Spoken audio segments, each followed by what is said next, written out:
In this video, we will demonstrate how to create a job card. We have already created the work order, and using the work order ID, we have found two job cards. First, we will open the AW Water Rinse job card and enter the name of the employee who will be working on it. Then, click Start Job to begin the process. The job can be paused if needed and later resumed. After verifying all the required details,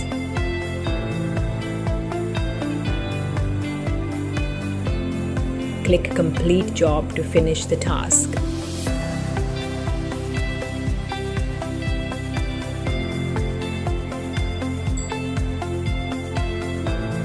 Next, we will follow the same process for acid pickling. Enter the employee's name. Click Start Job. Review all the necessary data and then click Complete Job. This completes the job card creation process and marks the end of the video.